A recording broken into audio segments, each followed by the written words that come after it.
Okay, I hope you've all recovered from a Fast and Furious first stage of the WTRL Zwift Racing League that took place on Tuesday. I'm going to try and summarise, as quick as I can, what happened in the racing for the Backpedal teams, because there are multiple. There's 6, actually.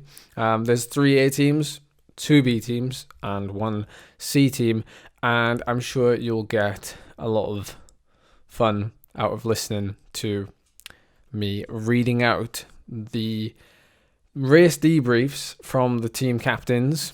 But first, let's do a little bit of a summary of what went down. So the first round was team time trial. 4 across the line to count for your finishing time. But you started with 6 riders. So it was 24 kilometers, 15 miles on the flat France course. The intestines, which is what the section of road is known as far as I'm aware, would be the hardest bit, being that it was straight out the gate and it's very up and down, very twisty, hard to stay in the draft, hard to know where the draft even is, quite frankly. But a flat final 10 kilometers would mean that the teams could potentially regroup, blob up, and keep that blob speed high. Many of the groups in question I'll talk about now had done the odd practice run. They'd been chatting on Discord about, what sort of pull strategy they were going to operate under, who's going to take 20-second pulls, which order they're going to go in, and who's going to DS the actual race for them. Most of them using the bot, courtesy of Discord, to tell them when to change, which was pretty cool. I'd never even heard of that. So I give them a little pep talk.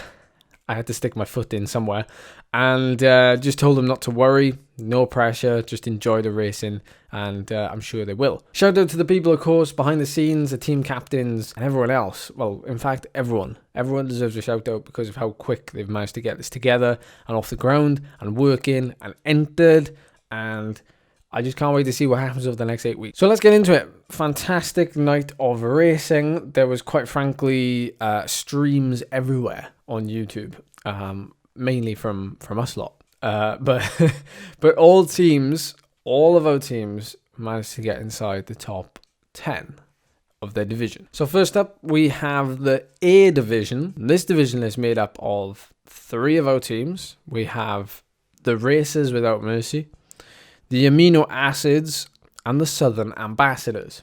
Now, the A1 team, the Racers Without Mercy, this is what they had to say. With celebrities Phil Lovett and Craig Hurd in a virtual team car, the bike Racers Without Mercy were sure to burst onto the scene. After a disastrous dropout by David Freight Train Raynham, we managed to finish 6th out of the 15 in the competitive A2 division. I agree, it is a very competitive division, that. Now, the Amino Acids started shakily due to technical issues and no DS for the start, but finished strongly and pulled out a great result, with great DSing by Tommy. Team A3, also known as the Southern Ambassadors, are mainly made up of Chilean riders and 1 lone Australian rider. They actually came 4th in their division, and we're glad to see that they weren't that far behind some of the faster teams, even the A1 Bike Racers Without Mercy, which probably means they were actually quite efficient in the way that they rode as a team, as a unit, using the draft well, because they weren't as powerful as the A1 team. The A1, A2, and A3 teams all finished in great times, 32 minutes, 33.5 minutes, and 32 minutes 13, respectively, all averaging above 44 kilometers an hour. Next up with the Bs, and the first team, the Ed Wannabes. This is what they have to say. So the Ed Wannabes were the first team to start in EMEA S Division B5. I'm going to look forward to the next few weeks of pronouncing these division names. With no team overtaking them, they were given the hot seat for a short while. Wow. Communication during the TT was great. Small gaps were closed fast, and the top 10 results is a good start for the season. 3 riders had an FTP increase after the race, which is half of the team, and riders without an FTP increase had new PBs for the duration of the race, and heart rate PBs. Team B2, also known as the Iced Spiced Buns. These 2 teams, by the way, only finished within 30 seconds of each other. Really solid performance by the 2 of them.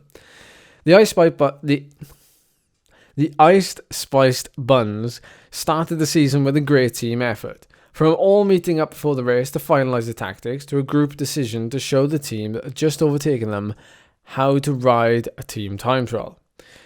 And finally, the massive effort and focus in the closing stages to get the higher place in the group by just 0.1 of a second. Each team member gave it their all. It goes to show, with a team time trial specifically, but it goes for any team time trial or any time trial, you go all the way to the line. You literally give it everything, because every millisecond does count. And finally, we have the Lonely Sea team, the Little Commas, who actually were very snug in the middle of the pack in their division. They put in a great ride as well. They came in with a time of 37 minutes and 16 seconds, which is a 40 kilometer an hour average. Dougie, Chris, Marco, Paul, Parky, and Jeff formed the tightest blob on the course. 6 started together, 6 finished together in 37:17, coming 5th in their division. Great team spirit and teamwork. They just kept coming. Shout out to Paul Bourne, by the way, who got an injury in the line of duty last night. We never like to see that, but get well soon. You were awesome, buddy. So to conclude then, very quickly, terrific results all around, even though I did say the results didn't matter. It was just about the community and pushing each other. I could see on Discord, I'm sure you can see on Discord, how buzzing with excitement everyone was. I think before, maybe not so much before, the nerves were taken over before. During, when I was listening to the voice chat, it was pumping in there. And afterwards, even 24 hours after now, it's not exactly 24 hours after, you are still chatting about it and learning from it and picking it apart and doing what you do with bike racing. It's always the case, of course, that you have teams with varying abilities. You know, even if you're all in one category, the A's or the B's, you know, there's still a big difference between the fastest B and the slowest B. And learning how to use certain riders' strengths, learning to, you know, send one rider to the front for longer and saving somebody else for a shorter turn, learning all of that. It's all part of it. And there's 4 team time trials in this whole series, which I'm sure, you know, over the course of the next 8 weeks, you're going to get faster. I really think you will get faster. So with all that said and done, well done everyone. On to the first road race, scratch race of the series next week, the Beach Island Loop. I'm looking forward to it. I hope you're looking forward to it. So we'll be back with another update this time next week. If you enjoyed this video, this little update, please hit the like button. Please hit the subscribe button. Comment down below if you raced yourself, and let us know if you enjoyed.